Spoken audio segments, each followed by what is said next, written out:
آج کا پہلا انتہائی کریٹیکل سوال ہے۔ جی آج کل انٹرنیشنل میڈیا پر ترکی کی کورٹ کا ایک ڈیسیژن خوب زیر بحث ہے، جس کے مطابق استنبول میں قائم مشہور میوزیم آیا صوفیہ کو پھر سے مسجد میں تبدیل کرنے کا حکم دیا گیا ہے۔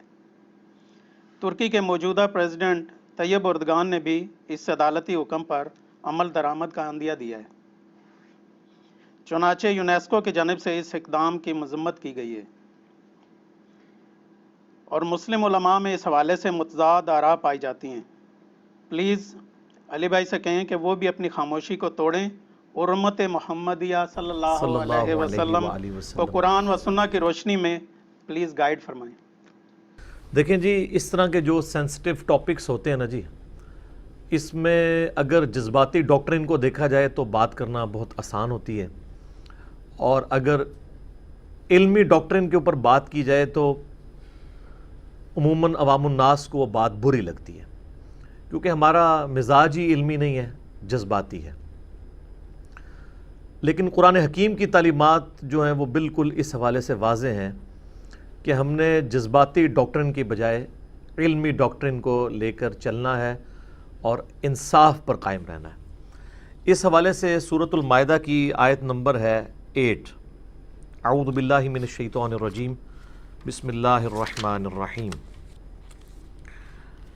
یا ایہا الذین آمنوا کونوا قوامین للہ شہداء بالقسط، اے اہل ایمان کھڑے ہو جاؤ اللہ کے لیے گواہ بن کر انصاف کے ساتھ، یعنی انصاف کو قائم کرنے کے لیے اللہ کے حق میں کھڑے ہو جاؤ۔ وَلَا يَجْرِمَنَّكُمْ شَنَآنُ قَوْمٍ عَلَىٰ أَلَّا تَعْدِلُوا، اور دیکھنا تمہیں کسی قوم کی دشمنی اس بات پر مت ابھارے کہ تم انصاف کا راستہ چھوڑ دو۔ یعنی یہی وہی بات کہ جذباتی ڈاکٹرن پہ نہیں چلنا، علمی ڈاکٹرن پہ چلنا ہے، انصاف کے ساتھ زندگی گزارنی ہے۔ اعدلوا، انصاف پر قائم رہو، انصاف کرو۔ ہوا اقرب للتقوی، یہی تقوی کے قریب ہے۔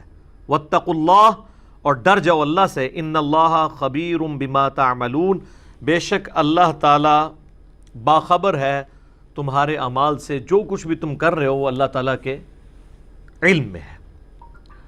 تو یہ آیت واضح ثبوت دیتی ہے اس حوالے سے کہ اسلام کی علمی ڈاکٹرن ہے، جذباتی ڈاکٹرن نہیں ہے۔ جذبات کوئی بری چیز نہیں ہے، لیکن علم کی حدود کے اندر ہونے چاہیے۔ یہ جو آیا صوفیہ کا ایشو ہے، یہ گریک لینگویج کا لفظ ہے، اور ٹرکش میں آیا صوفیہ، صوفیہ کا لفظ گریک میں بھی استعمال ہوتا ہے۔ اس کا جو مطلب ہے وہ ہے ہولی وزڈم، یعنی پاکیزہ یا متبرک علم و فہم، آپ اردو میں اگر اس کی ٹرانسلیشن کریں۔ اور یہ صوفیاء کا لفظ وہی ہے جو آپ کے صوفیاء والا ہے۔ تو یہ مسٹسزم، چونکہ رہبانیت جو ہے وہ کرسچنز کے اندر بھی پائی جاتی تھی، اگرچہ بعض صوفیاء اس کا انکار کرتے ہیں اور وہ اس کو کسی اور طرف لے کے جاتے ہیں۔ آج میرا ٹاپک نہیں ہے، لیکن چونکہ یہ لفظ آیا میں نے اس لیے اس حوالے سے گفتگو کر دی۔ اب یہ 2020 چل رہا ہے، جولائی کا مہینہ، اور یہ جو آیا صوفیہ ہے اس کو بنے ہوئے آلموسٹ 1500 سال ہو چکے ہیں۔ 1500 سال، 1500 سال۔ رومن امپائر آپ کو پتہ ہے جو اس وقت، یعنی جس کو ہم رومن امپائر کے طور پہ یاد رکھتے ہیں کرسچینٹی کے پوائنٹ آف ویو سے، وہ 330 اے ڈی کے اندر، یہ اے ڈی عموماً تو لوگ سمجھتے ہیں اس کا مطلب ہے after death of Jesus Christ, عیسیٰ علیہ السلام کی موت کے بعد، نعوذ باللہ۔ یہ میرے بھائیوں یہ لیٹن ورڈ ہے، اس کا مطلب ہے اینو ڈومینی، ایئر آف دا لارڈ، ہمارے آقا کا سال۔ جس سال حضرت عیسیٰ علیہ السلام پیدا ہوئے اسے انہوں نے یکم عیسوی کا نام دیا، وہ 1 AD تھا۔ تو 330 AD کے اندر یہ امپائر باقاعدہ طور پر قائم ہوئی، یعنی بت پرستی سے عیسائیت قبول کر لی، یعنی مسلمان ہو گئے اس زمانے میں۔ پھر 537 AD میں، یعنی نبی صلی اللہ علیہ وآلہ وسلم کی ولادت مبارکہ سے تقریباً 25 سال پہلے، کیونکہ آپ کی ولادت ہوئی ہے 571 میں، 571 AD میں، 537 AD کے اندر رومن امپائر ہی میں ان کا ایک شہنشاہ تھا جسٹینین، اس نے یہ آیا صوفیہ بنوائی تھی، اور بیسیکلی یہ گرجا تھا۔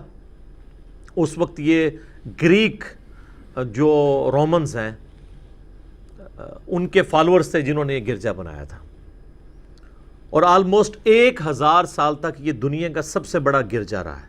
ابھی آپ دیکھیں ذرا اس کی بلڈنگ کی ہائٹ دیکھیں، آلموسٹ کوئی 185 فٹ تو اس کے گنبد کی ہائٹ ہے، اور یہ نبی علیہ السلام کی پیدائش سے پہلے کا ہے، جو اس بات کا ثبوت ہے کہ اگر نبی علیہ السلام کی مبارک قبر پہ صحابہ نے گنبد رکھنا ہوتا تو ٹیکنالوجی تو ان کے پاس موجود تھی، انہوں نے نہیں رکھا، کیونکہ صحیح مسلم کی حدیث ہے، میں تمہیں منع کرتا ہوں قبروں کو پکا کرنے سے، قبروں پر بیٹھنے سے، چاہے مجاور بن کے بیٹھیں چاہے فزیکلی اوپر بیٹھیں، اور قبروں پر عمارت تعمیر کرنے سے۔ یہ جو موجودہ گنبد خضرا ہے یہ تو 678 ہجری کے اندر، 678 ہجری کے اندر، یعنی نبی علیہ السلام کی وفات کے آلموسٹ 650 سال کے بعد ایک فاطمی بادشاہ تھا مصر کا، اس نے رکھا تھا۔ پہلے 650 سال مسلمانوں نے یہ کام نہیں کیا، حالانکہ صحابہ کے دور کے اندر عبد الملک بن مروان کے دور ملوکیت کے اندر جب ہزاروں صحابہ زندہ تھے، یہ قبۃ الصخرہ، ڈوم آف دا راک، یہ گولڈن ڈوم جو بیت المقدس میں ہے، یہ رکھا گیا، تو ٹیکنالوجی تو موجود تھی۔ جو لوگ وہاں پہ اتنا مہنگا گنبد بنوا سکتے تھے کہ آج وہ بنوانا اتنا مشکل ہے، تو نبی علیہ السلام کی قبر مبارک پہ نہیں بنوا سکتے تھے، ان کو پتہ تھا کہ یہ چیز منع ہے۔ مسجد پہ آپ گنبد بنوا سکتے ہیں اور کسی متبرک جگہ پہ بنوا سکتے ہیں، قبروں پہ نہیں، کیونکہ اسلام قبر پرستی کے خلاف ہے، تو اس سے اس کی طرف راستہ کھلتا ہے۔ یہ میں نے بائی دا وے گفتگو کی۔ تو یہ آیا صوفیہ جو ہے ایک بہت بڑی بلڈنگ انہوں نے گرجے کی فارم میں تعمیر کی، اور وہ شہر جو ہے وہ ان کا جو بادشاہ تھا کانسٹنٹائن II، اسی کے نام کے اوپر اس شہر کا نام بھی رکھا گیا، ہم اس کو قسطنطنیہ کہہ دیتے ہیں عربی کے اندر، اردو میں ہم قسطنطنیہ، عربی والے قسطنطینیہ اسے کہتے ہیں، کانسٹنٹائن نوبل ہم اسے اردو انگریزی میں بولتے ہیں۔ تو اس کی لوکیشن بھی بہت زبردست ہے، 3 سائڈ کے اوپر سمندر ہے، اور خوبصورت یہ شہر آباد کیا گیا، اور یہ دنیا میں کرسچینٹی کا ایک سمبل سمجھا جاتا تھا۔ اور اسی کے بارے میں بشارتیں ہیں صحیح بخاری میں کہ میری امت کا پہلا لشکر جو کیسر روم کے شہر پہ حملہ کرے گا ان کی اللہ نے مغفرت کر دی ہے۔ تو کیسر روم کا شہر بعض کے نزدیک حمص ہے، بعض کے نزدیک قسطنطینیہ ہے۔ خیر یہ ایک علیحدہ سے ٹاپک ہے، وہ پکڑ کے یزید پہ انہوں نے فٹ کیا، تو پھر میں نے بتایا کہ بھئی یزید جس لشکر میں تھا وہ تو 7واں لشکر ہے، وہ آج ٹاپک نہیں ہے۔ آپ جا کے یوٹیوب کے اوپر جا کے لکھیں کیا یزید جنتی لشکر میں شامل تھا، تو میں نے احادیث کی کتابوں سے، حکمرانوں کی تاریخ سے نہیں، احادیث کی کتابوں سے ثابت کیا کہ یہ حدیث اس کے اوپر فٹ ہی نہیں ہوتی، یہ تو لشکر بعد میں لے کے گیا تھا، اس سے پہلے آلموسٹ 6 لشکر جا چکے ہوئے تھے۔ یہ الگ سے ایک ٹاپک ہے۔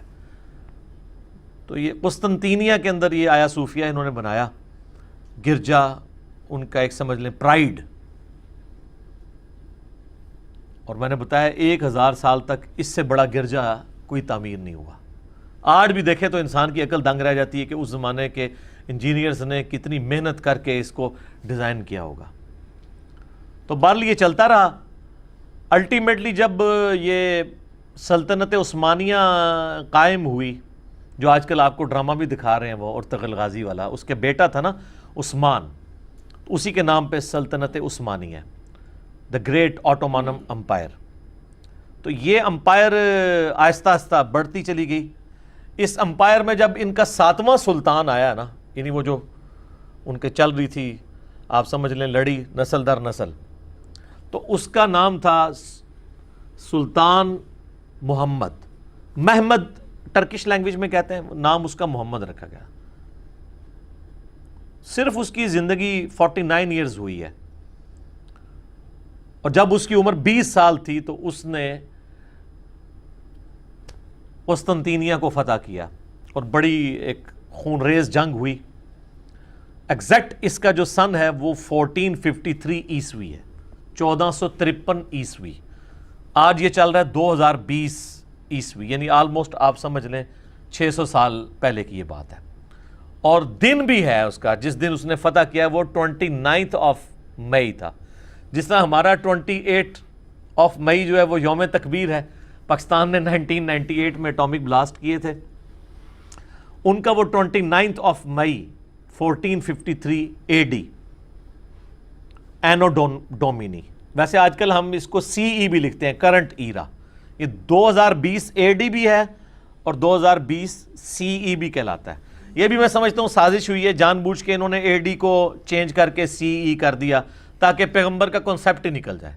مسلمانوں کو چاہیے وہ جان بوجھ کے کہا کریں AD,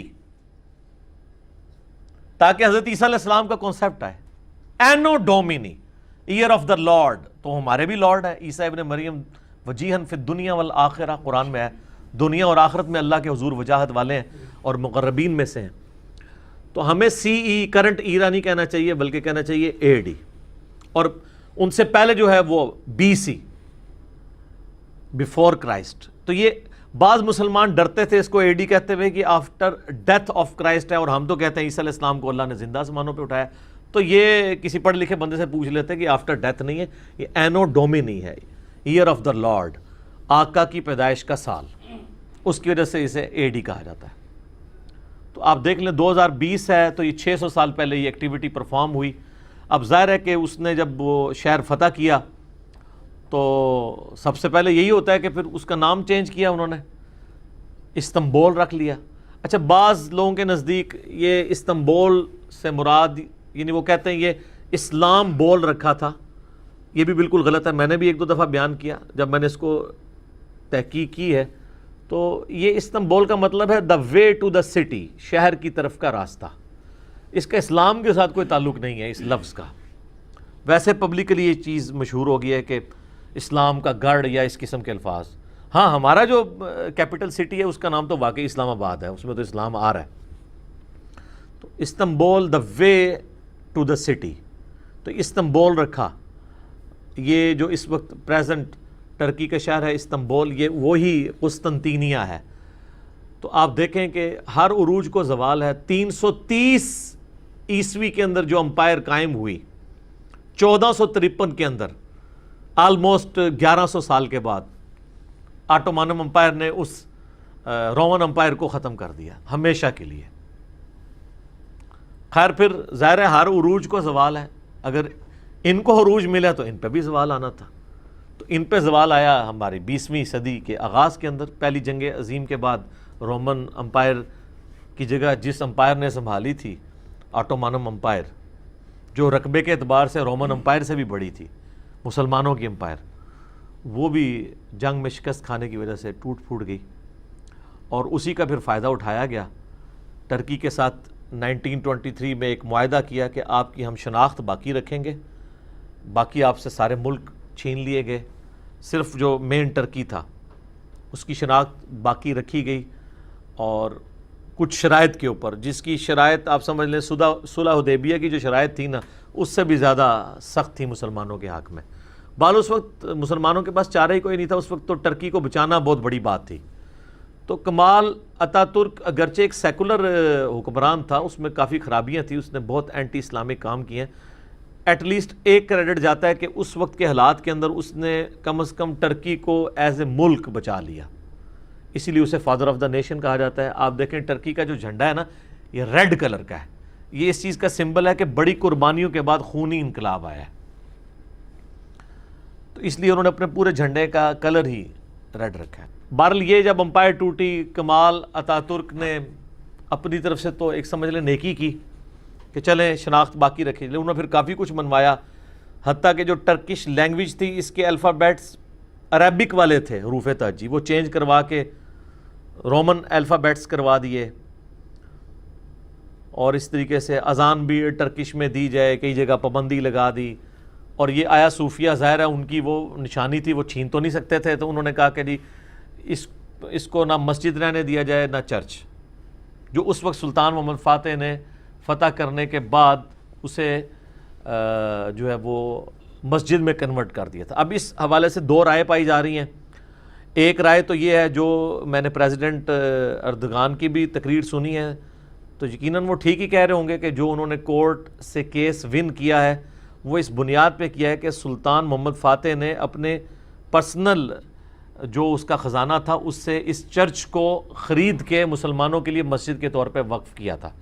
اگر واقعی ایسا ہے اور اسی بنیاد کے اوپر فیصلہ دیا گیا تو پھر اس پہ کسی کو تکلیف نہیں ہونی چاہیے، کیونکہ آج بھی یورپ اور امریکہ میں درجنوں چرچ ہیں جو مسلمانوں نے خرید کے مسجدیں بنائی ہیں، تو قانوناً بالکل ٹھیک ہے. اور آپ مزے کی بات دیکھیں، یہ آلموسٹ 500 سال تک مسجد رہی ہے، اس وقت کسی کو کوئی تکلیف نہیں ہوئی. اب دوبارہ 86 سال کے بعد اس کو مسجد کی طرف لے کے جا رہے ہیں، تو اب وہ دوبارہ سارے وہ گڑے مردے اکھاڑنے شروع کر دیے ہیں. میوزیم جو اب بنا دیا تھا 1935 کے اندر، تو دوبارہ اس کو مسجد میں کنورٹ کرنے لگے ہیں. اب اس میوزیم کو جو اتا ترک نے بنایا تھا تو دوبارہ سے وہ بحثیں چھڑ گئی ہیں، حالانکہ بحثیں پہلے چھڑنی چاہیے تھی. بہرحال ہم کوئی فنیٹک نہیں ہیں. اگر تو اس نے ذاتی طور پہ خریدا تھا سلطان محمد فاتح نے تو بہت اچھا کام کیا، لیکن اگر اس نے اس کو اپنے زیر تصرف علاقے کو سمجھتے ہوئے زبردستی چرچ کو مسجد میں کنورٹ کیا ہے، کرسچنز کی مرضی کے برخلاف جو وہاں رہنے والے کرسچن تھے، پھر غلط کیا ہے. اگر زیادہ وہاں پہ کرسچن آباد تھے اور ان سے زبردستی لیا ہے، اسلام اس چیز کی اجازت نہیں دیتا. میں اس کو ٹیکنیکلی بعد میں ڈسکس کروں گا، اس میں جذباتی ہونے کی ضرورت نہیں ہے. یہ علم کی دنیا ہے، اس میں علمی گفتگو ہونی چاہیے. اور جس طرح کہ کورٹ کا ڈیسیژن ہے اور طیب اردگان حفظہ اللہ تعالی وہ کہہ رہے ہیں کہ یہ خریدا گیا تھا، یہ اس کی ذاتی پراپرٹی تھی، تو مسجد میں اس کو کنورٹ کیا گیا، اس کی وصیت تھی. تو چونکہ اتا ترک نے یہ اس کو چینج کیا، میوزیم بنایا، اس نے غلط کام کیا تھا، تو اس کے خلاف کورٹ نے ڈیسیژن دیا ہے، پھر تو بات بالکل ٹھیک ہے. اور جان کے مان پاؤں تو عرض کروں کہ یہ ٹرکی کی کورٹس کو سلام ہے کہ فادر آف دا نیشن ہے، اس کے ڈیسیژن کو وہ کہہ رہے ہیں غلط ہے. آپ کی عدالتوں کی جرأت ہے کہ محمد علی جناح یا ڈاکٹر اقبال کی کسی غلطی کو غلطی کہہ دیں. یہی درجہ ہے نا وہاں پہ اتا ترک کا. ان کے نوٹوں کے اوپر تصویر ہے، ہر سرکاری دفتر کے اندر بڑی تصویر جس طرح ہماری لگی ہوتی ہے محمد علی جناح کی، وہاں پہ کمال اتا ترک کی لگی ہوتی ہے، بلکہ سٹیچو بنے ہوئے ہیں پورے ملک کے اندر اس کے. لیکن کورٹس نے ڈیسیژن اس کے خلاف کر دیا کہ جی فادر آف نیشن ہوگا، لیکن یہ اس کا ڈیسیژن غلط تھا. تو یہ جرأت کو سلام ہے. یہاں تو سٹنگ پرائم منسٹر کے خلاف ڈیسیژن دینا کورٹس کے لیے مشکل ہو جاتا ہے. ہاں جب کسی ایک ان کے اپنے مفادات وابستہ ہوں وہ علیحدہ بات ہے، الا ماشاء اللہ میں ساری کورٹس کی نہیں بات کرتا، تو انہیں عدالت کا نوٹس ہی نہ آ جائے ہمارے اوپر. تو اسی طریقے سے کسی سٹنگ جو ہے وہ ادارے کے سربراہ کے اوپر کرنا آلموسٹ امپاسبل ہے. تو اس اعتبار سے وہاں کی عدالتیں زیاد ہیں. اس سے سبق یہاں کے لوگوں کو بھی سیکھنا چاہیے کہ انہوں نے لحاظ نہیں کیا. اگر فادر آف دا نیشن کے خلاف ڈیسیژن ہو گیا پھر تو باقی تو کسی ادارے کا سربراہ تو کوئی شاہی نہیں بچتا اس کے مقابلے پہ. تو یہ ڈیسیژن انہوں نے جو کیا، اس کے بعد پھر طیب اردگان نے کہا کہ جی اب میں اس ڈیسیژن کو ایگزیکیوٹ کروں گا. انہوں نے 24 جولائی والا جمعہ بھی وہاں آپ کو پتہ ہے پڑھایا ہے، بلکہ وہ خود انہوں نے تلاوت بھی کی وہاں پہ اور آیا صوفیہ کے اندر. اور لوگ ایک دو دن پہلے ہی آگے وہاں انہوں نے صفیں بچھا لی تھیں. ظاہر ہے وہ ایک اعزاز سمجھ رہے تھے کہ جی ہم یہاں پہ نماز ادا کریں گے. تو اب مجھے ویسے سمجھ نہیں آ رہی ہے کہ طیب اردگان نے ساتھ یہ بھی اعلان کیا ہے کہ جی ہم جو ٹورسٹ کا سلسلہ ہے وہ نہیں روکیں گے، کیونکہ آپ کو پتہ ہے کہ ٹرکی میں ہر سال آیا صوفیہ کو دیکھنے کے لیے 30 لاکھ ٹورسٹ آتے ہیں. 30 لاکھ ٹورسٹ آتے ہیں. ٹرکی کی جو ٹورزم سے کمائی ہے نا اس کا 25% آیا صوفیہ کی وجہ سے.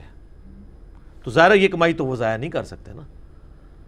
تو اس لیے اس نے اناؤنسمنٹ کیا ہے کہ غیر مسلموں کو بھی آنے کی اجازت ہے. ظاہر گرجا تو تھا نا, اور وہ انہوں نے وہ جو میوزیم بنا ہوا تھا اس کے میں وہ کہہ رہے ہیں جو تصویریں لگی ہوئی ہیں جیزس کرائسٹ کی یا باقی وہ اسی طریقے سے رہیں گی.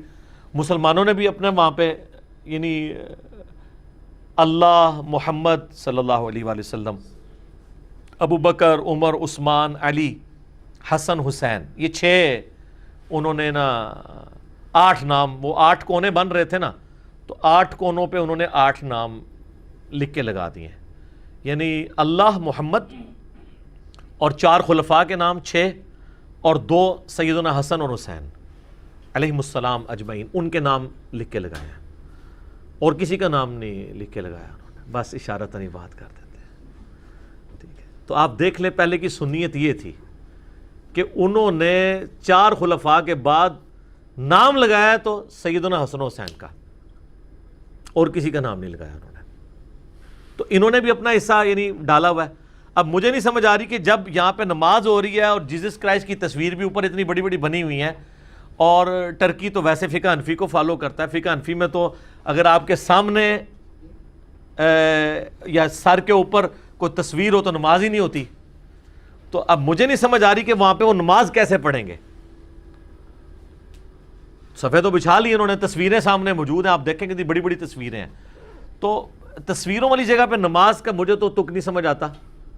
اور جب کہ 14 جو ان کے ایمپرر تھے سلطان ٹرکی کے, سلطان احمد نام تھا ان کا, وہ سلطان محمد فاتح سے آلموسٹ 200 سال بعد آئے ہیں.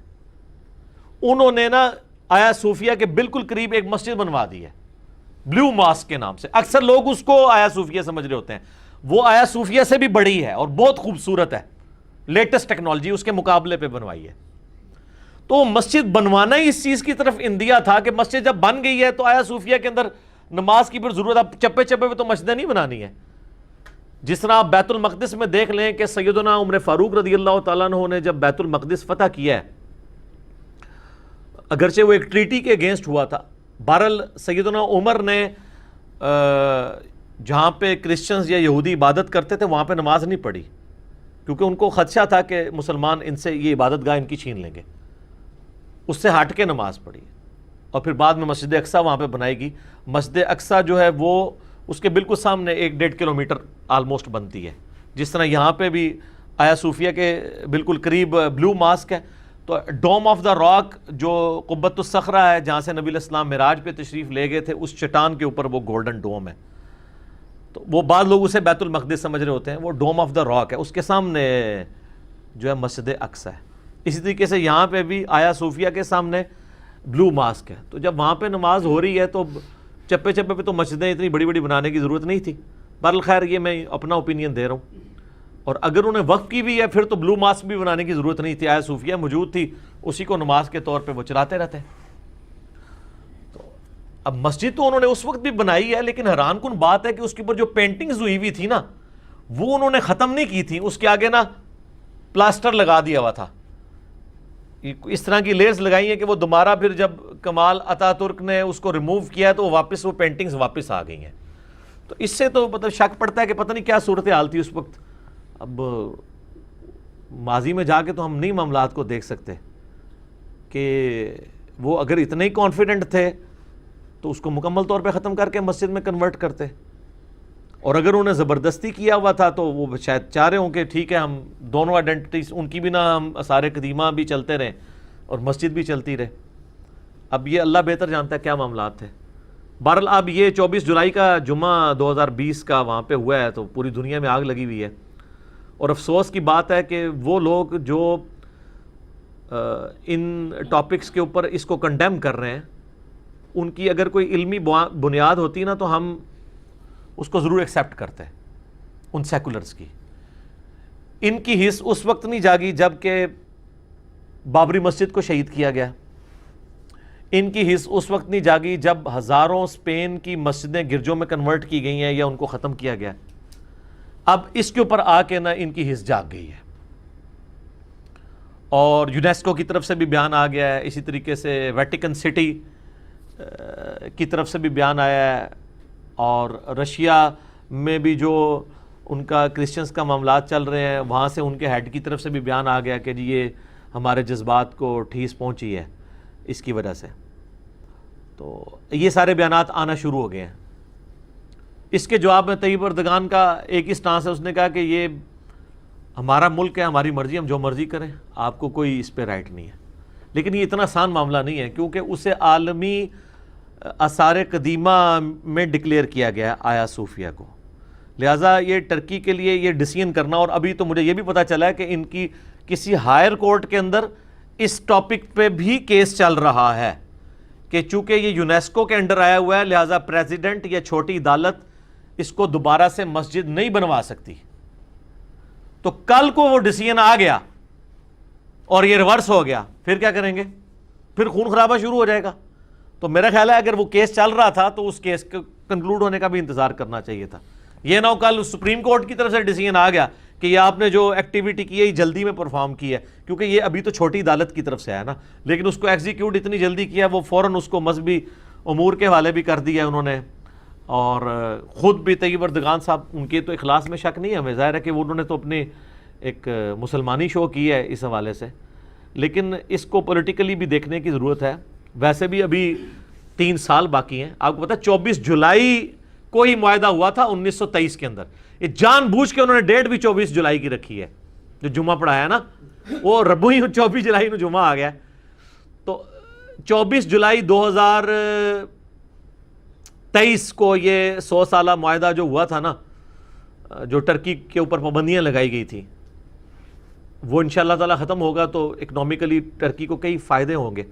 تو ابھی 3 سال پڑے ہیں، 3 سال میں یہ کچھ بھی گیم کو تل پٹ کر سکتے ہیں. اس لیے اگریسو ہونے کی بجائے علمی طریقے سے معاملات کو لے کے چلنے کی ضرورت ہے، اور کوئی بھی اس طرح کا افینسو اقدام نہیں ہونا چاہیے کہ جس کی وجہ سے بعد میں نقصان ہو یا آپ کو کوئی اور چیزیں بھگتنی پڑ جائیں.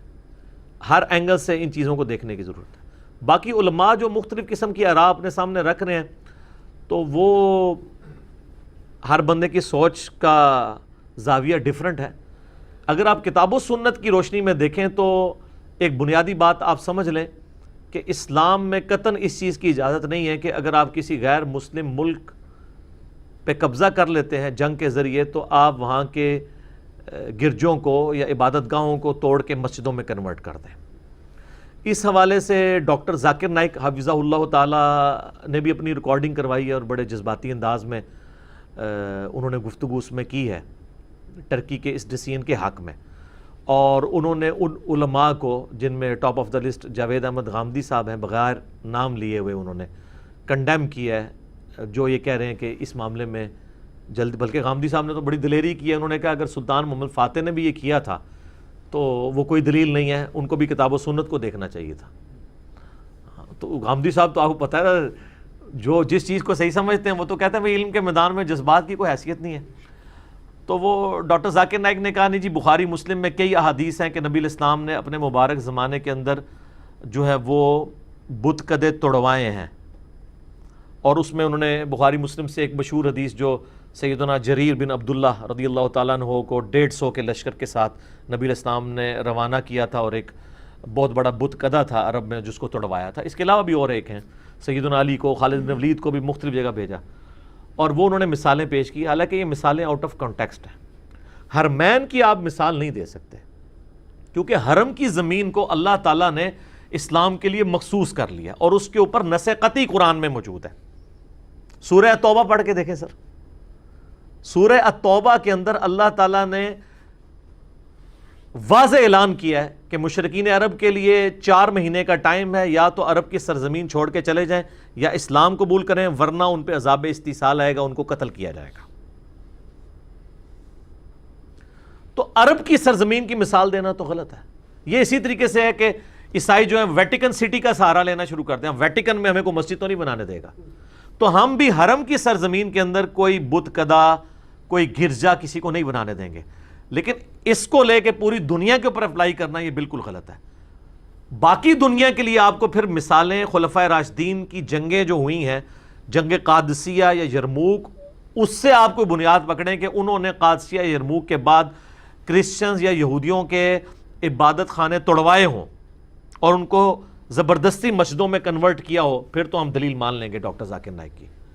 رہا حرمین کی مثال دینا تو یہ بالکل آؤٹ آف کنٹیکسٹ ہے۔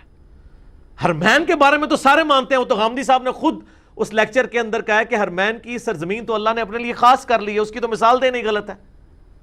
وہاں پہ تو ایسا ایریا بھی ہے جہاں پہ غیر مسلم داخل بھی نہیں ہو سکتا، مکے اور مدینے کی حدود۔ تو اب اس کی بنیاد پہ پوری دنیا کے اوپر اسے اپلائی کریں گے، یہ بالکل زیادتی ہے۔ تو جذباتی ڈاکٹرن کے بجائے علمی ڈاکٹرن کی طرف جانا چاہیے۔ قرآن حکیم نے بالکل واضح اس حوالے سے ایک فتویٰ دیا ہوا ہے، سورۃ الحج کی آیت نمبر 40 ہے۔ یہی آیت ڈاکٹر ذاکر نائک نے بھی ڈسکس کی ہے، غامدی صاحب نے بھی ڈسکس کی ہے، لیکن آپ لوگ خود بھی ذرا پڑھ کے دیکھیں کہ اس میں اسلام کا مزاج بیان کیا جا رہا ہے۔ اب اس مزاج میں جو باتیں بیٹھیں گی وہ ایکسیپٹیبل ہوں گی، جو نہیں بیٹھیں گی وہ نہیں ایکسیپٹیبل ہوں گی۔ قرآن کی اس نص قطعی والی آیت کو بخاری مسلم کی ان احادیث سے آپ غلط رنگ نہیں دے سکتے جس میں نبی علیہ السلام نے حرمین کی سرزمین کے اندر بتوں کو توڑوایا یا کافروں کے عبادت خانے ختم کروائے ہیں۔ وہ تو اللہ کی وحی کی تائید کے ساتھ تھا، وہ تو مسجد بھی توڑوا دی ہے۔ سورہ توبہ میں یہ ہے مسجد درار، اس کا نام ہی اللہ نے درار رکھ دیا، اردو میں ہم زرار کہتے ہیں، ضرر پہنچانے والی، اسلام کو ضرر پہنچانے والی۔ منافقین نے بنائی تھی جب نبی علیہ السلام غزوہ تبوک پہ گئے تھے، پیچھے سے انہوں نے یہ کیا، تو اللہ نے کہا کہ آپ نے اس مسجد میں کھڑا بھی نہیں ہونا، نبی علیہ السلام کو حکم دیا۔ اب مسجد درار کی مثال لے کر خدا نہ خواستہ اگر یہ معاملات شروع ہو گئے تو میرے بھائی بریلویوں نے اہل حدیث کی کوئی مسجد نہیں رہنے دینی۔ وہ سمجھتے ہیں کہ ان کی مسجدیں درار ہیں، کیونکہ جب اس وقت میں فکر کوئی وہ کافر سمجھتے ہیں، گستاخ رسول سمجھتے ہیں، گستاخ رسول کا مطلب کافر ہی ہے نا۔ بریلوی دیوبندیوں کی مسجد کو درار سمجھیں گے، دیوبندی بریلویوں کی مسجد کو درار سمجھیں گے، سنی شیعہ کی، شیعہ سنی کی۔ اور اگر کوئی کہتا ہے نا کہ میں یعنی خام خواہ اختلاف کو ابھار رہا ہوں، نہیں سر، میرے سے پہلے سب کچھ ہوا ہے۔ اعلیٰ حضرت سے میں نے گن پوائنٹ پہ حسام الحرمین میں نے نہیں لکھوایا کہ علماء دیوبند کے کفر میں شک کرنے والا بھی کافر ہے اور یہ بالاجماع واجب القتل اور مرتد ہے۔ یہ میں نے نہیں اعلیٰ حضرت کو کہا تھا کہ آپ حسام الحرمین میں یہ لکھیں 1905 کے اندر احمد بریلوی صاحب کو کہ سارے دیوبندیوں کو آپ واجب القتل ڈکلیئر کر دیں، اور اس کے جواب میں 1906 کے اندر المحند علی المفند جو لکھی گئی، انہوں نے لکھی حسام الحرمین حرمین کی تلوار، مقابلے پہ دیوبندیوں نے لکھی المحند علی المفند، ہند کی تلوار ایک پاگل سٹھائے ہوئے بابے کے سر کے اوپر۔ اور وہ سٹھایا ہوا بابا انہوں نے کہا احمد بریلوی صاحب کو۔ خلیل احمد سہارنپوری نے ایک کتاب لکھی جو شیخ زکریا کاندلوی کے مرشد ہیں، اور اسپیشلی تھانوی صاحب کے سائن ہے کتاب میں، 35 علماء دیوبند نے اسے انڈورس کیا ہے۔ اس میں انہوں نے لکھا کہ احمد بریلوی اور ان کی پوری جماعت ایک شیطانی لشکر ہے جو ہم علماء دیوبند رضی اللہ عنہم پر، 14ویں صدی مولوی رضی اللہ عنہم پر حملہ آور ہو گیا۔ تو یہ میں نے خلیل احمد سہارنپوری کو مطلب گن پوائنٹ پہ لکھوایا تھا کہ تو لکھ کہ بریلوی جو ہیں یہ شیطانی لشکر ہیں، تو میں تو نہیں لکھوایا، تو اختلاف پہلے سے۔ تو اللہ کے بندو، یہ اتنا خطرناک کھیل آپ کھیلیں گے اگر آپ یہ باتیں شروع کر دیں گے تو سارے فرقے ایک دوسرے کی مسجدوں کو مسجد درار سمجھتے ہیں۔ ایون یہ آپ کے پڑوسی ملک میں جب تبلیغی جماعت دو ٹکڑے ہوئی ہے، نظام دین دہلی والا مرکز اور یہاں رائے ونڈ مرکز یہ علیحدہ ہوئے ہیں، تو آپ ذرا ان لوگوں کی تقریریں ویڈیوز رکھی ہوئی ہیں، مسجد درار والی آیات پڑھ پڑھ کے وہ لگا رہے ہیں اس کے اوپر۔ نظام دین دہلی والی مسجد سے، جو بنگلہ والی مسجد سے علیحدہ انہوں نے مرکز بامبے میں قائم کیا ہے، تو انہوں نے کہا یہ مسجد درار ہے۔ دیوبندی فرقے میں دو مسجدیں بنی ہیں تو ایک دوسرے کو درار کہہ رہا ہے۔ دیوبندی اور بریلوی کا فرق تو زمین و آسمان سے بھی زیادہ ہے۔ اپنے فرقے میں دونوں حیاتی، دونوں ایک ہی بابے کو ماننے والے، ایک ہی کتابوں کا درس دینے والے، وہ ایک دوسرے کی مسجد کو درار کہتے ہیں۔ تو یہ مثالیں دینا غلط ہے۔ ڈاکٹر ذاکر نائک نے جو مثالیں دی وہ بالکل غلط ہیں۔ مثال ان کو دینی ہوگی ادر دین عرب کی سرزمین، تو یقیناً وہ ان کے پاس کوئی مثال نہیں تھی، اگر ہوتی تو وہ دیتے۔ ایک تو مثال بیت المقدس والی موجود ہے، چلیں اس میں وہ سہارا لے لیں گے کہ جی بیت المقدس جو ہے وہ تو چونکہ ایک پیس ٹریٹی کے تحت ہوا تھا، وہ جزیہ دیتے تھے، وہ ذمی تھے، تو ذمیوں کی ذمہ داری ہے، ذمیوں کی ذمہ داری تو ان کی پروٹیکشن کی ہے۔ عبادت خانوں کی ذمہ داری ویسے ہی ہے، جو وہ جزیہ دیتے ہیں وہ عبادت خانوں کی سیکیورٹی کا نہیں دیتے، وہ اپنی ذاتی سیکیورٹی کا دیتے ہیں۔ رہی عبادت خانوں کی سیکیورٹی تو سر وہ قرآن میں آئی ہوئی ہے، جو میں نے ساری یہ تمہیداً گفتگو اسی کے لیے کی ہے، وہ ہے سورۃ الحج کی آیت نمبر 40۔ اعوذ باللہ من الشیطان الرجیم، بسم اللہ الرحمن الرحیم۔ یہ کانٹیکسٹ چل رہا ہے کہ مسلمانوں کو کافروں کے خلاف قتال کی اجازت دی گئی، کیونکہ کافروں نے مسلمانوں کو مکے سے مدینہ ہجرت پہ مجبور کیا، ان پہ ظلم ڈھائے تھے۔ اس کانٹیکسٹ میں اللہ تعالیٰ فرما رہا ہے الذین اخرجوا من دیارہم، یہ وہ لوگ ہیں جنہیں نکال دیا گیا ان کے گھروں سے، بغیر حق، نہ حق نکالا گیا، الا ان یقولوا ربنا اللہ، اس مقدس جرم میں کہ انہوں نے کہا کہ ہمارا رب اللہ ہے، اس مقدس جرم میں تم نے ان کو ان کے گھروں سے نکالا۔ اب اللہ تعالیٰ فرما رہا ہے وَلَوْلَا دَفْعُ اللَّهِ النَّاسَ بَعْضَهُمْ بِبَعْضٍ، اگر اللہ تعالیٰ بعض لوگوں کے ذریعے بعض کو نہ ہٹاتا، یعنی جنگوں کے ذریعے ایک کا پلڑا اوپر کر کے دوسرے کا نیچا نہ کرتا، تو کیا ہوتا؟ لَهُدِّمَتْ صَوَامِعُ، تو ڈھا دی جاتی تمام خانقاہیں، وَبِيَعٌ، اور تمام گرجے اور کلیسے، وَصَلَوَاتٌ، اور تمام معبد، یعنی وہ ساروں کا ذکر ہوا، عیسائیوں کے عبادت خانے، یہودیوں کے عبادت خانے اور خانقاہیں راہبوں کی، وَمَسَاجِدُ يُذْكَرُ فِيهَا اسْمُ اللَّهِ كَثِيرًا، اور مسجدیں بھی گرا دی جاتی جہاں پہ کثرت کے ساتھ اللہ کا ذکر کیا جاتا ہے۔ اللہ تعالیٰ نے مساجد کے ساتھ جوز اور کرسچنز کے عبادت خانوں کو بھی اور خانقاہوں کو ذکر کیا کہ یہ ساری کے سارے عبادت خانے گرا دیے جاتے اگر اللہ تعالیٰ جنگوں کے ذریعے ایک امپائر کے ذریعے دوسری امپائر کو نہ گرواتا، ورنہ تو سر بدماشی قائم ہو جاتی۔ وَلَيَنْصُرَنَّ اللَّهُ مَن يَنْصُرُهُ، اللہ اس کی ضرور مدد کرے گا جو اللہ کی مدد کرے گا، یعنی اللہ کے دین کی۔ ان اللہ لقوی عزیز، بے شک اللہ تعالیٰ طاقت والا ہے اور غالب ہے۔ اس میں اللہ تعالیٰ نے فرمایا ہے کہ اگر اللہ تعالیٰ جنگوں کے ذریعے ایک دوسرے کو نہ ہٹاتا رہتا تو عبادت خانے قائم نہ رہتے، اور سر یہ اللہ تعالیٰ کی وہ سنت ہے جو ہمیشہ سے قائم رہی ہے۔ ہمیں تو یہ نظر آ رہا ہے نا کہ 1100 سال بعد 330 عیسوی میں بنی ہوئی رومن امپائر 1453 میں آ کے سلطان محمد فاتح کے ہاتھوں مغلوب ہو کے ٹوٹ کے آٹومانم امپائر جو ہے وہ اتنے بڑے لیول پہ پھیل گئی، تو 600 سال بعد آٹومانم امپائر بھی تو ختم ہوئی ہے۔ اللہ تعالیٰ ایک کے ذریعے دوسرے کو، کیوں کہ وہ جو حکمرانی میں آتا ہے نا، خدشہ ہوتا ہے کہ وہ بدماشی شروع کر دے گا، ہو جاتا ہے۔ وہ خلفائے راشدین ہی ہیں جو دین کی باؤنڈریز کو کراس نہیں کرتے۔ ان کے بعد بنو امیہ اور بنو عباس، انہوں نے اپنے علاقوں کے اندر تو ظلم کا بازار گرم کیا ہوا تھا، وہ کیسے یہ دعویٰ کر سکتے تھے کہ ہم جو ہیں وہ باقی ملکوں پہ قبضہ کر کے اسلام کا نظام قائم کریں گے، جو انہوں نے اپنے لوگوں کے اوپر ظلم کیا ہوا تھا۔ اسی لیے ڈاکٹر اقبال، وہ بڑے آدمی ہیں، میں اپنی بات نہیں کرتا برا لگ جائے گا، ڈاکٹر اقبال نے اپنے خطبات کے اندر یہ بات بھی کی تھی کہ اللہ تعالیٰ اگر ہمیں ایک علیحدہ ملک دے تو ہم وہاں پہ اسلامی نظام قائم کریں، تاکہ صدیوں کا جو ہمارے چہرے پر عرب امپیریلزم کا داغ ہے، بنو امیہ اور بنو عباس کا مسلمانوں کے چہرے کے اوپر عرب کی امپائر، عرب امپیریلزم انہوں نے کہا، جس طرح رومن امپائر کا شہنشاہیت ہے، یہ ہم دور کر کے خلفائے راشدین والا سسٹم بنا سکیں۔ امپیریلزم وہ بھی مانتے تھے اس کو۔ تو اسلامی حکومت اور مسلمان حکومت میں فرق ہے۔ ہم ان ساری حکومتوں کو، چاہے وہ بنو امیہ ہو، بنو عباس ہو، اس کے بعد سلطنت عثمانیہ ہو، ہم مسلمان حکومتیں ان کو مانتے ہیں، اسلامی حکومتیں نہیں مانتے، کیونکہ انہوں نے بھی وہی ظلم ڈھائے ہیں اپنے مخالفین کے اوپر جو رومنس کرتے تھے۔ میں تو خود، میرا تعلق سلطنت مغلیہ کے خاندان سے ہے، مغل فیملی سے ہیں، تو مغلوں نے کیا کیا کام ڈالے ہیں۔ اورنگزیب عالمگیر سب سے ایک نمائندہ مثال پیش کی جاتی ہے، کہتے ہیں جی وہ ٹوپیاں بنا بنا کے گزر بسر کرتا تھا، کبھی نماز نہیں اس نے چھوڑی، تو میں کہنا انہیں پڑھا بھی کوئی نہیں چھڑیا، کوئی بھائی بھی نہیں زندہ چھوڑا, باپ کو بھی جیل میں ڈلوا دیا صرف اپنی حکمرانی قائم کرنے کے لیے, اور فتاوی عالمگیریہ لکھوا دیا تاکہ حنفی قیامت تک اس کی تعریف کرتے رہیں کہ 1400 علماء کی روزی روٹی لگا کے تو فتاوی عالمگیری لکھوا دیا, اور نام انہوں نے اب اس کے نام پہ اسی لیے رکھا گیا فتاوی عالمگیریہ, وہ حکمران کے نام پہ نا.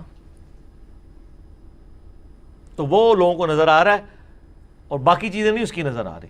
تو یہی باقی سب کچھ کا یہی حال تھا, بھائی بھائی کو قتل کرتا تھا.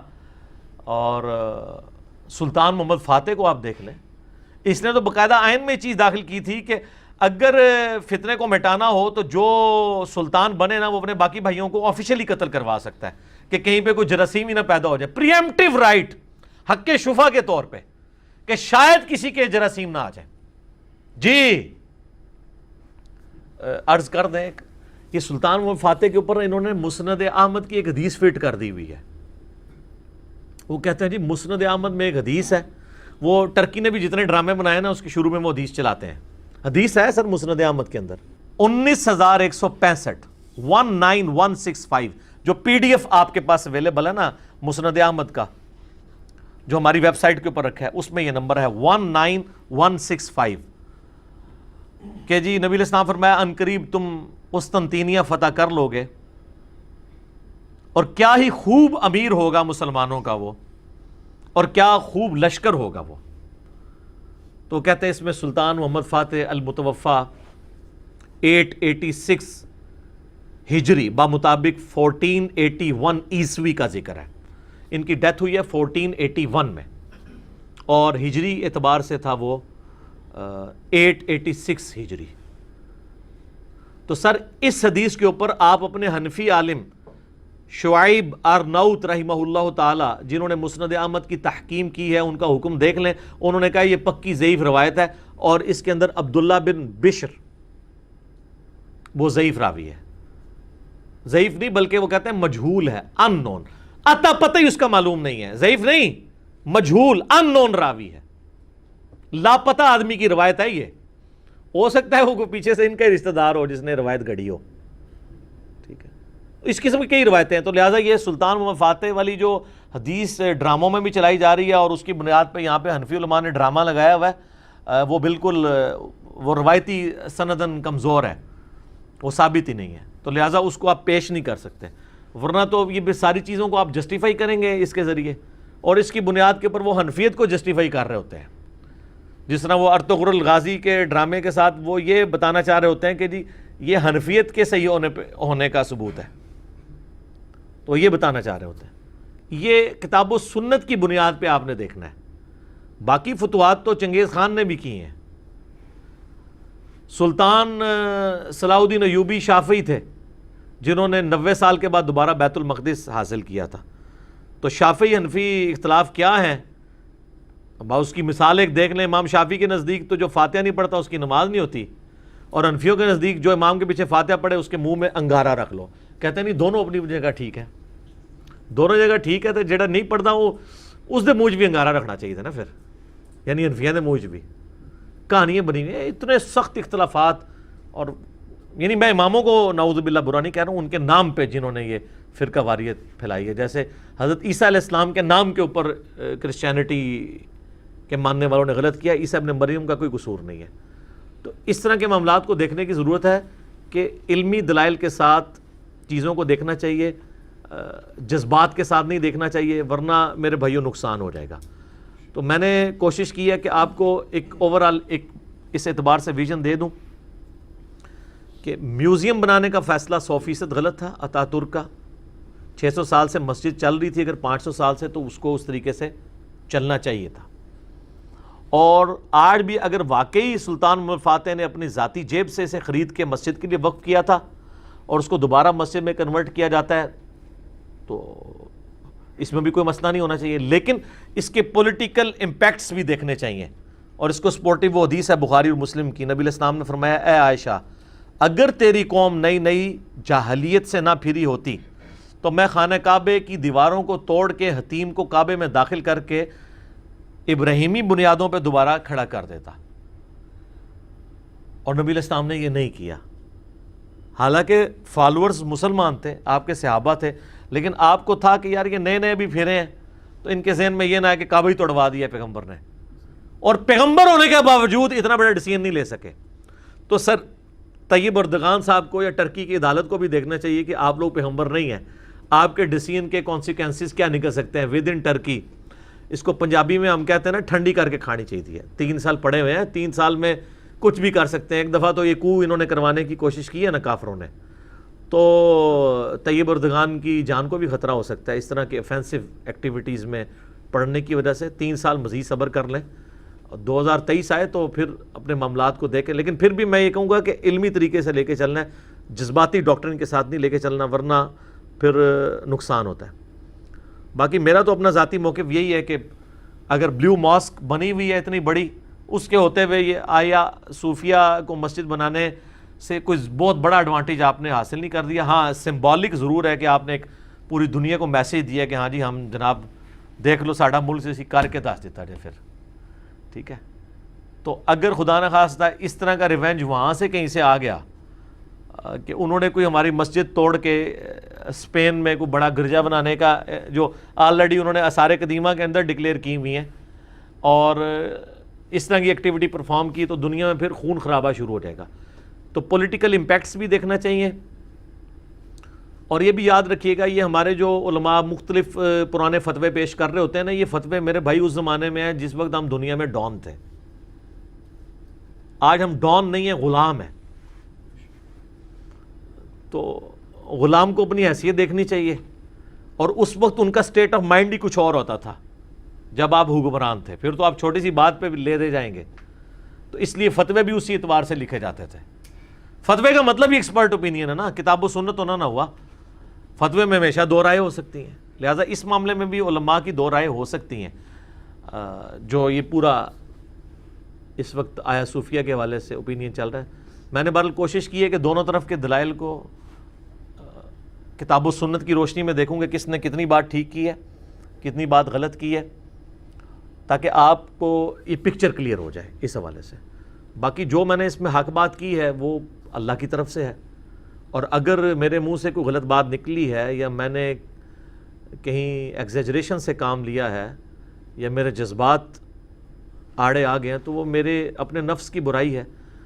اللہ تعالیٰ ہمارے دلوں سے اسے معاف کر دے اور حق بات کو ہمارے دلوں میں راسخ فرمائے.